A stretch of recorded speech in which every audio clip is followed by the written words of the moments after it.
Hi, Kerry here with Best of Us Investors. I'm probably not the first to tell you, but we're in a bear market. Really have been in that bear market since the end of November last year, and the market is going down further. By the end of this video, I'll tell you exactly where I think the S&P and the NASDAQ are going to end up sometime in March, probably, of 2023. But I think it's important also to recognize what a bear market is and how you can predict what the bear market is going to do. And when these bear market rallies come, how you can make some money by basically selling high and buying low. And so it's not something to go crazy about, but it's another one of those things that it's happened before, so let's learn from the history. Let's look for the telltale marks that'll give us some direction as to how to make best use of a bear market. Does that make sense? I hope so. This is not financial advice. This is financial education. This is the sum total of what Kerry's learned in his 77 years, and probably 50 of them being involved in one way or the other in the stock market. And then having experienced a tornado before, because that's what you're in. You're in a tornado. You're in a position where you can't control what is happening, and some bad things are going to happen. But if you learn from the past tornadoes you've been in, and you say, wait a second, I've only been in this stock market for the last 10 years, and it's just been up, except for that little blip we called the coronavirus. I don't know what. Well, that's why I'm here. Okay? That's why I do these videos. I've experienced it. I understand it. I can look at a chart and say, that's what happened. That's what's going to happen again. What do I know that is going to happen in the future? And how can I learn from it? This is not financial advice. This is financial education. And if you would like to be educated, subscribe. Best of Us Investors presents Kerry Griegmeyer.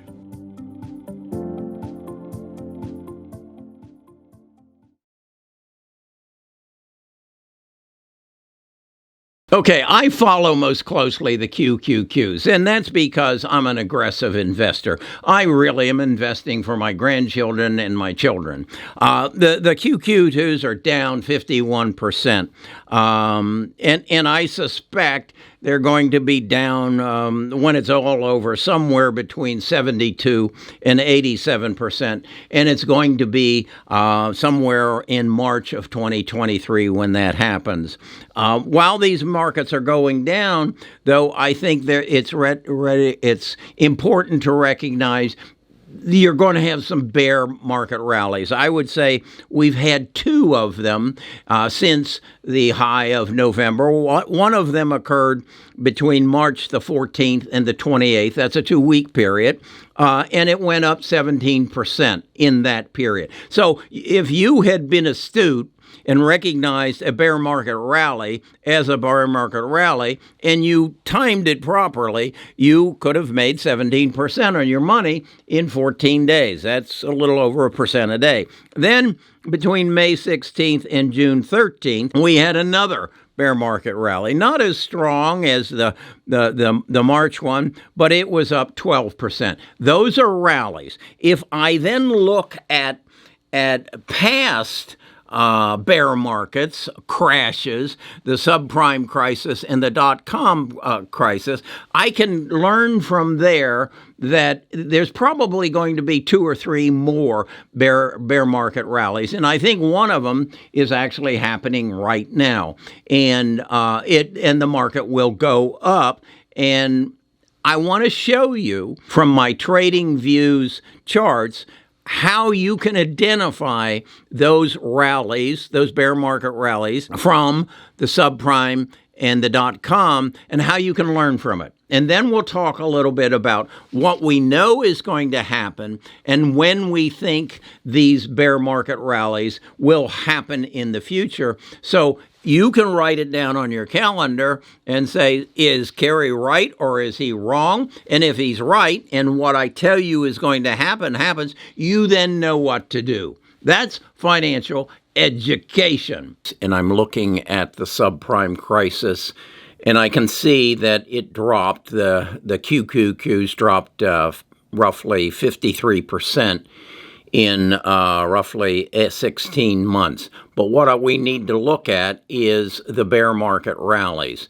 As you can see, we had a drop here, and it at that point, it had dropped about 12% and then rallied. Then it dropped from its peak 25%, and you had another rally. So that's two.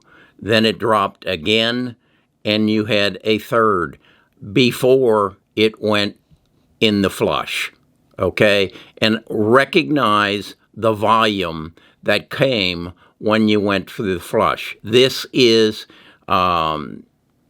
it's high volume, but compare it to what happened when the market actually flushed out. And that's what we're looking at. Now, we'll talk a little bit more about how do you, in this 18-month period, how do you make money? Well, you recognize that you're going to have a bear market rally, and that's when you do have the rally. This is when you sell. This is when you buy. And again, count them. There's 1, 2, 3 bear market rallies. Then you actually had a fourth here, and then it finally went down and then started its climb. That's the subprime crisis. Now let's look at the dot-com bubble. This is the dot-com bubble, much more severe than the subprime crisis. As you can see, its overall drop amounted to about 83%. But also recognize in there, as the market is going down, there were bear market rallies. There were times when it dropped here by, if you take the intraday, it dropped by 57%, and then came and rallied a 38%. Then it dropped another 66% and had a short rally of about 33%. And then it dropped again, another 45%, and then had another rally of about 34% before it went to its final bottom of another 53% drop. So if we know this is going to happen, and if we factor in the events that are coming in the future that could make a rally or make another drop, we can make money in these drops and rallies. So let's look at our current market. Okay, this is our current market. And as you can see on the QQQs, what I have done is I've done several things. Here, this is the bottom of the pandemic, and this is the peak. I then do what is called a Fibonacci retracement, and I put in a 50% retracement and a 78% retracement. As you can see, the QQQs have already covered a 50% retracement. That would be right here, and they have gone below that. But I also want you to recognize that there are some support levels. One of the support levels I would look at for this is the pre-pandemic level. That would bring this part. This is the QQQs. It's currently trading at $282. Its 50% retracement was at 286. Its 75% is at about 217. But it has a support level at the pre-pandemic. So that's one of the levels I'm watching. It's at 236, currently at 282. So you've got something little less than 50 points more potential drop. And I think that is probably what is going to happen. I think that's where we'll get. But in the meantime, there are bear market rallies. Here we see the market dropped, and it dropped down from its high in November to this on March 14th, the week of March 14th, 2022. It was down 28, but then it rallied some 17% between then and March 21st. Then it dropped again, and it dropped this time from its March 21st to May 16th. It dropped another 32%. What I think is now going to happen is we're going to see a rally, and it will happen, I believe, before the 27th of July, when the FANG stocks report their earnings, and they're going to have some dismal earnings. But I think you're going to see a rally from where it's at right now to somewhere in this area, a retracement that you might get a 16% bump before the end of March. Can you trade into that? Well, what I would tell you to do is basically sit on your hands till you get that 16% increase to where this QQQ goes up from 282 to 325, and that's where you sell. That's where you sell because, again, I believe between now and March of 2023, this thing's going to come down to either somewhere around 239 to its full retracement on the Fibonacci of 217. That's what I think is going to happen. But more importantly, that's how you trade a bear market rally. As I said, the past history tells us there will be 3 to 5 of them. I think we've had one there. I'll count that as number 2. I'm going to count one here before the end of April or before the end of July. That'll be number 4. And then we're going to have a crash. And then that's again where you're going to buy. At least that's where I'm going to buy. So with that knowledge, what do? Well, if you're a swing trader and you're active in the market every day, you're watching it, well, then you can say, okay, I see that this looks like a bear market rally, and then you need to say to yourself, where would I be happy getting out? Okay, do I need a 12% gain? Do I need a 17? Do I need a 5% gain? Make a plan and say, okay, based upon what I know, and let's just talk about what we know. We know that they're going to have earnings reports around the end of July. This is going to be your big FANG companies, and they're going to probably create another down surge, because I don't think that Amazon and Google and Facebook and Microsoft are going to come up with the numbers that can substantiate any forward movement. Then you've got the interim election, and there's probably going to be a change of power as a result of that. It would be my guess at this time, putting those two things together and putting them behind us, we'll see a rally after the midterm election, as people say there's a change in power. And as there's a change in power, it's probably going to go to the Republicans, and there's going to be some good feelings that maybe big business can benefit from that. That would give me indication that sometime in late November through the end of January or end of December, we'll have a Christmas bear market rally, and then after the first of the year, we'll go back down further. How far down do I think we're going to go? Well, let me speak to the S&P 500 and the NASDAQ. That's what most people look at. Currently, the S&P 500 is at 3763. And I think a bear market rally could take it to 3895 or all the way to 41.73. Write those numbers down, and if that makes you feel good, if you see it happening, you determine where you're getting out. Don't let the market determine where you're going to get out. You determine. After that, I believe we're going to look for a bottom in the S&P 500 of 3380.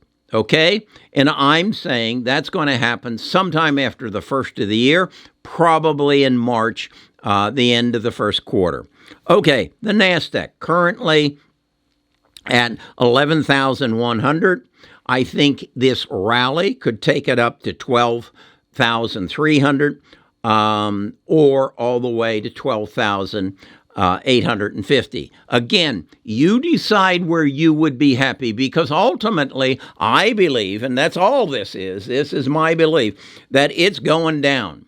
And it will ultimately go down to 9,850. And that's where it will be its bottom. As you're watching this, watch the volume. Watch the volume, use your trading views charts, and watch the volume. And watch, is it green or is it red? And if it's heavy red volume, that's telling you the volume is up because of sales, and we're looking for the flush. When the flush occurs, when we have gotten all the amateurs out, all the sissies, all the people who say, I can't stand this anymore, I'm pulling my hair out, when they're gone, we can get back to a market that will grow. And then what do you look for then? Well, all through this, you should be, if you're not actively swing trading it, you should be dollar cost averaging. As these good companies that you believe in, the niche that you have chosen to specialize in, the niche that you read about every day, whether it's artificial intelligence, whether it's genome sequencing, whether it's electric vehicles, whatever it is, you should know more about it than anybody else you know. You should be able to go to a cocktail party or a coffee in the morning and start talking about it and watch these people fall asleep, because you know so much more and they don't have an interest, because 99% of the people in the world don't have an interest in this. They don't take an active part in improving their wealth. The next thing you need to do is understand where you own your assets. Are they in qualified accounts, meaning IRAs, 401ks? And in that, understand the difference between a Roth IRA and a normal IRA.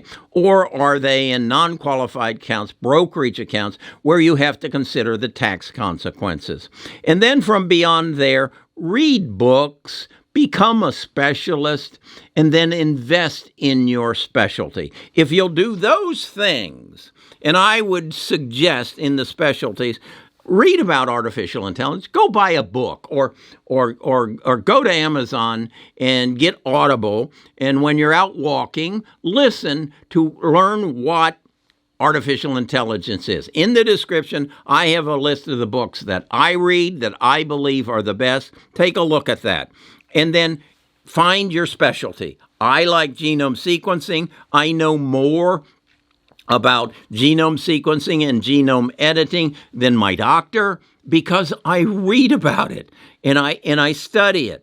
I know more about the broken supply chain. I know more about how data is being used. I'm amused by some of the responses I got to my video where I said that we should be paid for our data, and the comments came back, well, Kerry, when are you going to share in your revenues from your YouTube channel? Well, David, I'm sorry, but I don't know who you are. I don't know where you live. I don't know how old you are. I don't know how many children you have. I don't know how many grandchildren you have. I don't know what you do for a living. I don't know where you went yesterday. That's your data.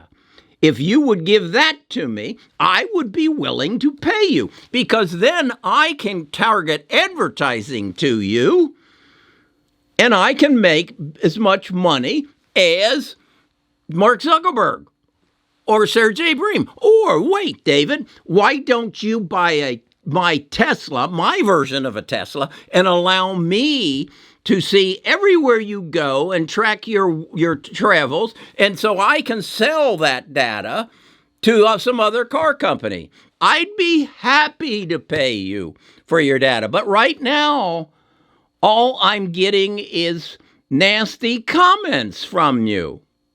Okay? I hope you understand this.